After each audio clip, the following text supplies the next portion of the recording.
اور میرے آقا علیہ الصلوۃ والسلام فرماتے ہیں، حدیث بڑی پیاری سننے والی ہے، میرے آقا فرماتے ہیں کہ بیواؤں اور مسکینوں کے لیے جد و جہد اور کوشش کرنے والا شخص اس مجاہد کی طرح ہے جو اللہ کے راستے میں جہاد کرتا ہے، جو تلوار چلاتا ہے، جو پہرا دیتا ہے، جو موسم کی سختیوں کو برداشت کرتا ہے اور اللہ کے راستے میں جہاد کرتا ہے۔ اور ایک شخص اپنے گاؤں، اپنے محلے میں کسی بیوہ کے ساتھ تعاون کر دیتا ہے، کسی فقیر کو جا کے کھانا دے کے آ جاتا ہے، کسی مسکین کے ہاں ضرورت کی اشیاء دے کے آ جاتا ہے، میرے آقا فرماتے ہیں یہ دونوں برابر ہیں، یہ دونوں ایک جیسے ہیں۔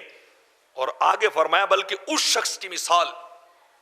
جو فقیروں، بیواؤں اور مسکینوں کے لیے کوشش کرتا ہے اس روزہ دار کی طرح ہے جس نے کبھی روزہ ہی نہ چھوڑا ہو، اور اس قائم اللیل شخص کی طرح ہے جو ساری رات کھڑا ہو کے عبادت کرتا ہے، جو رات کا ایک پل بھی نہ سویا ہو، ساری رات قیام اس نے کیا ہو۔ وہ شخص ایک طرف بیواؤں، فقیروں، مسکینوں کے لیے کوشش اور انتظام کرنے والا ایک طرف۔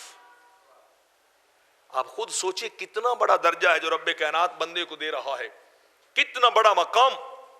صرف اس وجہ سے کہ کماتا ہوں اور فقیروں کو دے آتا ہوں، کماتا ہوں مسکینوں کو دے آتا ہوں، یتیموں کے ساتھ تعاون کر کے آ جاتا ہوں۔ اسے مجاہد کہا گیا ہے کہ وہ بھی جہاد کر رہا ہے، جو سوسائٹی کو بلڈ کر رہے ہیں،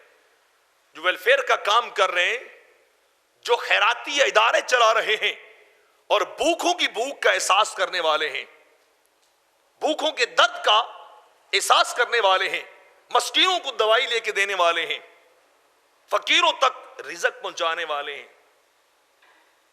تو اتنا بڑا درجہ رب کائنات جو ہے وہ عطا کرتا ہے۔